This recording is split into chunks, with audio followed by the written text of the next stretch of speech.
இன்னும் ஒரு வகையான நபி சுலைமான் அவர்களின் பாதாள அறையில் வைக்கப்பட்டுள்ள ஜின்களின் வகையில் இது அன்ரஸ் எனும் ஒரு வகை ஜின். இதன் பெயர் அன்ரஸ். இது நரகத்தின் சிற்றரசர்களில் ஒருத்தராகும். நரகத்தை பார்வையிடுவதற்காக இறைவனால் வைக்கப்பட்டுள்ள சிற்றரசர்களில் ஒருவன். அதாவது இது சிறகுகள் கொண்ட தேவதையாக காகம் அல்லது ஆந்தையின் தலையுடன் இருக்கும்.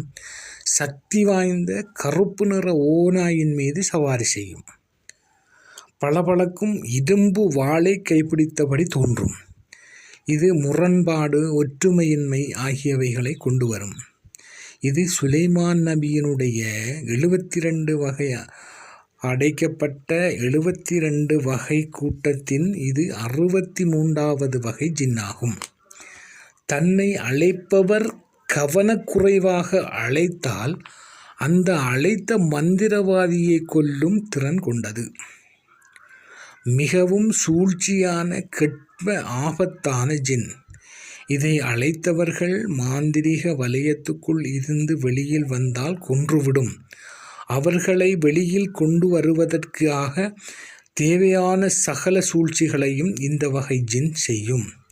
இந்த வகை ஜின் ஒரு பரம்பரையை மனிதர்களை தனது கட்டுப்பாட்டுக்குள் வைத்துக்கொண்டு பரம்பரையாக மக்கள் மீது தாக்குதலை தொடர்ந்து கொண்டே இருக்கும். அவ்வகையான இந்த ஜின்கள் இந்த உலகத்தில் வெளியிலே விடப்பட்டால் மனிதர்களுக்கு பெரும் கஷ்டங்களை நஷ்டங்களை ஏற்படுத்தும் என்பதற்காக நபி சுலைமான் அலைஹிஸ்ஸலாத்து வஸ்ஸலாம் அவர்கள் இந்த ஜின்களில் 72 வகை ஜின்களில் இதையும் ஒரு ஜின்னாக பாதாள அறையிலே அடைத்து வைத்திருக்கிறார்கள் என்பது உண்மை.